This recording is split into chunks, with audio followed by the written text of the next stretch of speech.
Welcome to our YouTube channel. आप सबों का हमारे इस यूट्यूब चैनल पर बहुत बहुत स्वागत है। आज का ये वीडियो मुख्य सेविका के लिए फिर से एमसीक्यू आधारित क्वेश्चन पे आधारित है।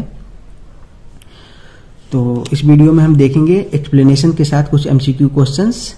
आप ध्यान देना, सिर्फ एमसीक्यू क्वेश्चंस के आंसर देख के आप ये ना समझ लो कि आप एमसीक्यू क्वेश्चंस को कर लिए हो। एक्सप्लेनेशन जानना बहुत जरूरी है, क्योंकि एग्जाम में जरूरी नहीं है कि सीधे सीधे क्वेश्चंस आपको उठा के दे दिया जाएगा। अगर आप हर एक क्वेश्चंस को अच्छे से समझ के पढ़ोगे तो ये आपके हित के लिए है, क्योंकि जब उससे संबंधित कोई भी क्वेश्चंस आएगा, सबसे पहली बात अगर आप समझ के पढ़ते हो तो क्या होता है कि वो चीजें आपके दिमाग में बस जाती है। ठीक है, शिक्षा का अर्थ ही होता है कोई चीज सही से समझ के पढ़ना। रट्टा मारने से कोई ही फायदा ना होने वाला है आप लोगों को। ठीक है, और एग्जाम की दृष्टि से भी देखें तो एमसीक्यू क्वेश्चंस को आप सिर्फ जैसे कि इसी क्वेश्चंस को आप रट्टा लगा के देखते, इसका ए इसका बी करके आप निकल सकते हो, लेकिन उससे क्या ही फायदा हो जाएगा। अगर एग्जाम में अगर थोड़ा सा घुमा दिया जाए क्वेश्चंस को, या उसी के आधारित कोई और क्वेश्चन दे दिया जाए, तो आप फंस जाओगे। तो इसी के लिए जो मैं आप लोगों से ये कहना चाह रहा हूं कि जो एक्सप्लेनेशन दिया जाएगा ना, उस पर आप विशेष रूप से ध्यान देना। ठीक, वैसे भी जो इजी क्वेश्चंस होंगे उस पर मैं ध्यान ही नहीं दूंगा एक्सप्लेनेशंस पे, उस पर तो मैं सीधा क्वेश्चन आंसर समझा के बता दूंगा और आगे निकल जाऊंगा। ठीक है, चलिए शुरू करते हैं। पानी को उबालने से सभी जीवाणु मर जाते हैं सिवाय इसके। यदि अगर आप पानी को बॉयल करते हो, गर्म करते हो, तो क्या होता है, उसमें जितने भी फंजाई हैं सब मर जाते हैं, बैक्टीरिया है वो भी मर जाएंगे, प्रोटोजोआ वो भी मर जाएंगे। क्योंकि जो है ना, ये सब ज्यादा टेम्परेचर, अधिक टेम्परेचर या फिर बहुत कम टेम्परेचर, दोनों स्थिति को ये लोग बर्दाश्त नहीं कर पाते, क्योंकि इनकी इम्यूनिटी जो है काफी कम होती है। लेकिन एक है जीवाणु स्पोर्स, ये जो है ना, ये बहुत ज्यादा इम्यून सिस्टम को लेके रखता है। यानी कि अगर बहुत अधिक टेम्परेचर दे दो तब भी ये बच जाता है, कम टेम्परेचर में भी ये बच जाता है। तो ये पानी के उबालने पे क्या है कि स्पोर्स, ये एक ऐसा जीवाणु है जो नहीं मरता है, यानी ये बच जाता है। ठीक, चलो दूसरा देखते हैं। निम्नलिखित में से कौन सा रोग जीवाणु से नहीं होता? इजी है। काली खांसी ये होता है, टाइफाइड ये भी होता है, मलेरिया ये मलेरिया नहीं होता। ठीक है, यह आप सबको पता होगा, ये प्रोटोजोआ से होता है। कोई एक्सप्लेनेशन की जरूरत ही नहीं है इसमें। आगे बढ़ जाए, चलिए तीसरा क्वेश्चन। ये एक बच्चे ने ग्रुप पे भेजा है, तो मैं सोचा कि इसको यहाँ पे क्लियर करा दूं, क्योंकि ये क्वेश्चंस अच्छे लगे। जिल निल्सन टेक्निक द्वारा किस स्थिति की पहचान की जाती है? देखो, इस टेक्निक के द्वारा माइकोबैक्टीरिया की पहचान की जाती है। ठीक है, समझ में आ रही है? माइकोबैक्टीरिया की पहचान की जाती है। अब ऑप्शन देख लो। मलेरिया ये प्रोटोजोआ से होती है, एड्स ये वायरस से, ये भी वायरस से। तो बचा कौन सा? क्षय रोग ना। और क्षय रोगी जो है, जिसको टीबी बोलते हैं, ये होता है किससे? बैक्टीरिया से, और उसमें भी माइकोबैक्टीरिया से। तो सही उत्तर क्या हो जाएगा इसका? क्षय रोग। वो जो क्वेश्चंस लेके आई थी, वो दो क्वेश्चन थे उनके पास, एक में सही उत्तर था मलेरिया, एक क्षय रोग। तो वो मलेरिया गलत उत्तर था, उसका सही उत्तर क्या हो जाएगा? क्षय रोग। ठीक है, आगे बढ़े। चौथा है, असुरक्षित जल से फैलने वाली बीमारी कौन सी नहीं है? असुरक्षित जल मतलब क्या? दूषित जल। ठीक है, दूषित जल से फैलने वाली बीमारी कौन सी नहीं है? हैजा, पेचिस, टाइफाइड, चेचक। हैजा क्या दूषित जल से फैलती है? बिल्कुल। पेचिस ये भी, टाइफाइड ये भी। चेचक नहीं फैलती दूषित जल से। ठीक है, तो सही उत्तर क्या हो जाएगा? चेचक। चलते हैं अगले पे। हिपेटाइटिस सी के संचरण का तरीका है। हिपेटाइटिस सी, देखो हिपेटाइटिस सी जो है क्या होता है कि जैसे अगर कोई एक व्यक्ति है, ठीक है, ये एक व्यक्ति है मान लो, ठीक है, इनके शरीर में जो ब्लड होगा ना, अगर उसमें एक, ये हिपेटाइटिस सी क्या है? एक वायरस है, वायरस का नाम है। ठीक है, अगर इनके ब्लड में हिपेटाइटिस सी का जो है सो वायरस प्रवेश कर गया, तो पूरे ब्लड को क्या कर देगा? संक्रमित कर देगा। ठीक है, ये मान लो एक व्यक्ति है, मान लो कि इसका नाम है ए, इसके पूरे शरीर को संक्रमित कर दिया है हिपेटाइटिस सी वायरस। और एक व्यक्ति है बी, ठीक है, एक व्यक्ति है बी। अब क्या है कि अगर इनके शरीर को भी, अगर जैसे इनके शरीर में ब्लड है, अगर ये किसी भी प्रकार से इनका ब्लड इनके शरीर के साथ संपर्क में आ जाता है, इनके ब्लड के साथ, तो ये भी संक्रमित हो जाएंगे। अब कैसे होता है ये, तो मान लो कि इन्होंने जैसे कोई इंजेक्शन लगाया, ठीक है, वो इंजेक्शन इनके ब्लड में गया होगा और वही इंजेक्शन, सेम इंजेक्शन, अब वो जो है इंजेक्शन जो है वो संक्रमित हो गया ना ब्लड में जाने के बाद, क्योंकि इनके ब्लड में पहले से क्या है, हेपेटाइटिस सी। अब वो जो है वो इंजेक्शंस को फिर से इसके शरीर में डाल दिया गया। अब क्या होगा, इनके ब्लड में फिर से वो जो हेपेटाइटिस सी है वायरस वो आ जाएगा। अब उसके बाद फिर से इनके शरीर में, पूरे शरीर में फैल जाएगा। मैं आपको बता दूं कि हेपेटाइटिस सी जो है चूंकि धीरे धीरे फैलता है, इसीलिए हो सकता है कि आप संक्रमित होने के बाद लगभग 4-5 साल तक आपको पता ही नहीं चले कि आप संक्रमित हो चुके हैं। काफी लंबे समय बाद आपको पता चलता है, जब आप बहुत ज्यादा सीरियस कंडीशन में हो जाते हैं तो पता चलता है कि आप तो हेपेटाइटिस सी से संक्रमित हैं। ठीक है, और ये फैलता कैसे है, तो जैसे जो भी मतलब ये रक्त जनित बीमारी है, तो जैसे HIV फैलता है और सुरक्षित यौन संबंध से, दूषित मतलब इंजेक्शन से जो दूसरे को लगाया गया हो, रेजर से, इन चीजों से फैल सकता है। जैसे जैसे HIV फैलता है वैसे ही हेपेटाइटिस सी भी फैलता है। आगे बढ़े, कौन सा प्राणी जापानी इंसेफेलाइटिस का एम्पलीफायर है? अब देखो, ये जापानी इंसेफेलाइटिस होता है, मस्तिष्क में सूजन सुने हो? मस्तिष्क में ये सूजन के वजह से अभी कई बच्चे मारे गए थे, कुछ दिन पहले न्यूज में था ऐसा। खासकर कर्नाटक में ये बीमारी काफी तबाही मचाई थी। वहां इसकी रोकथाम के लिए काफी उपचार किए जा रहे हैं, टीके लगाए जा रहे हैं। अभी देखो इसमें क्या होता है, मस्तिष्क में सूजन की वजह से बच्चे जो है अकाल मृत्यु के शिकार हो रहे थे।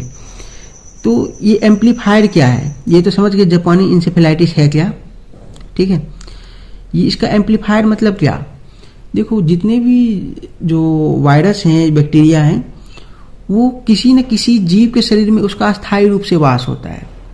ठीक है, जैसे कोरोना है ना, अभी कुछ दिन पहले जो कोरोना तबाही मचाई है, कहा जाता है कि वो किसी चमगादड़ के शरीर में जो है वो अस्थायी रूप से वास करता था।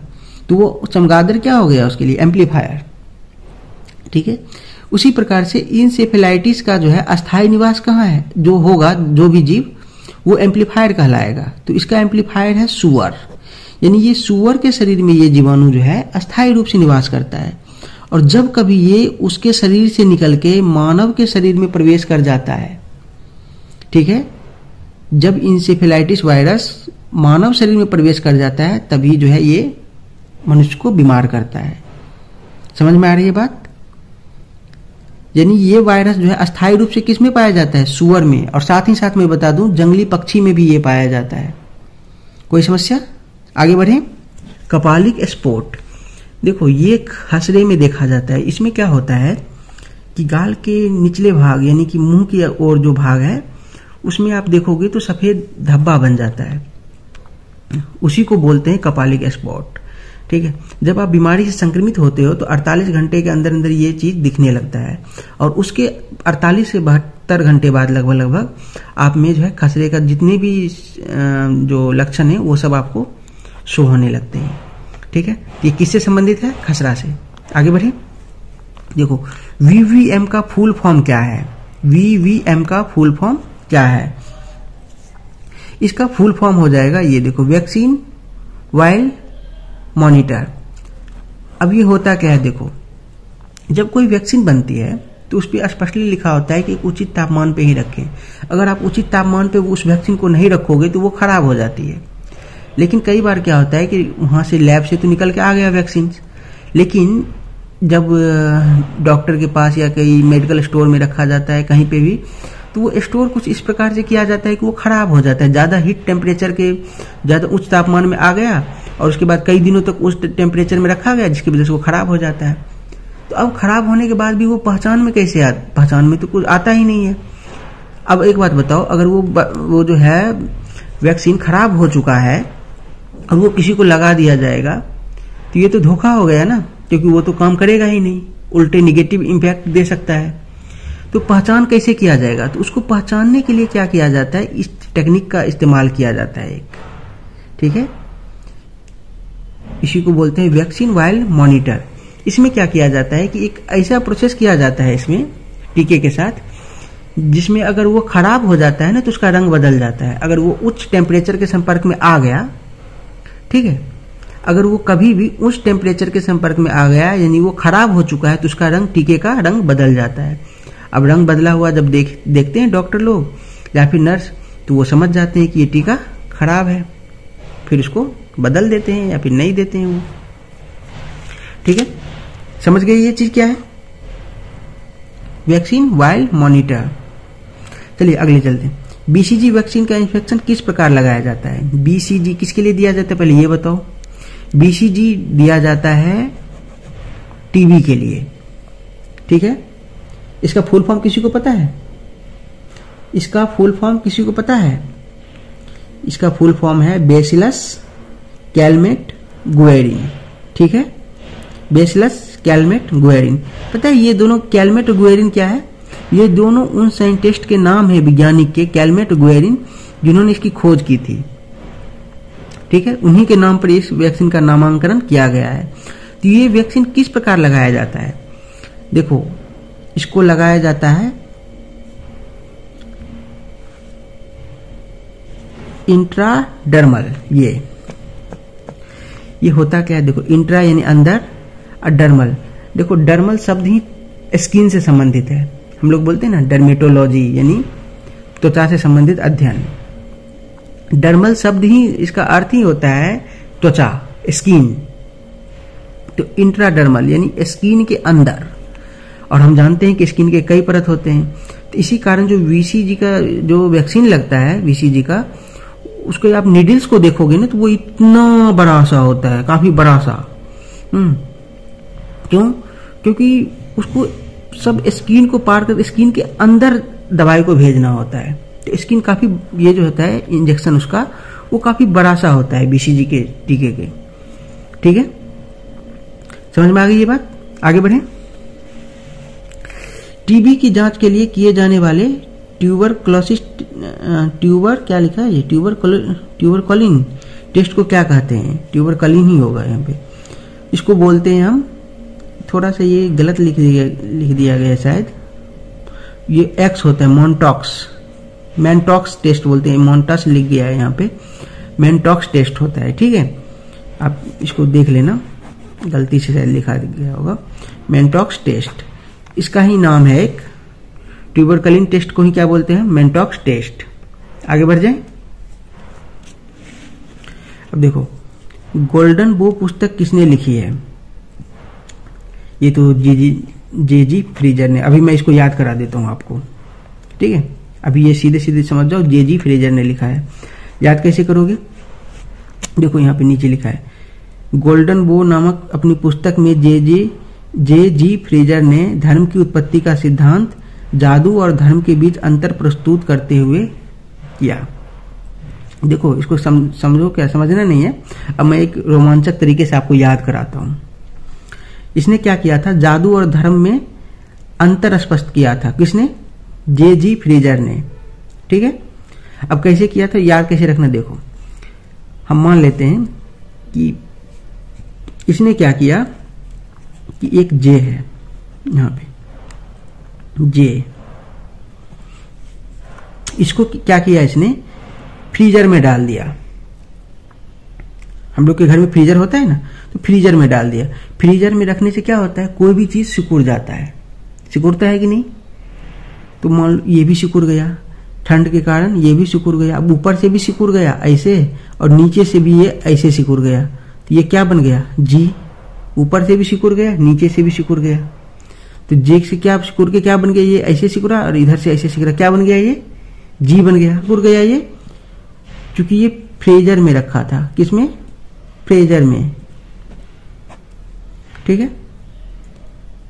यानी फ्रीजर में जे को लगाया, जी बन गया सिकुड़ के। और क्यों? क्योंकि ये फ्रीजर में रखा था, जे.जी. फ्रीजर। याद हो जाएगा,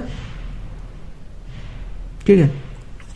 अब लोगों ने कहा कि वाह, ये तो क्या है, ये जो है एकदम, मतलब क्या बोल सकते हैं इसको, जादू है, जादू।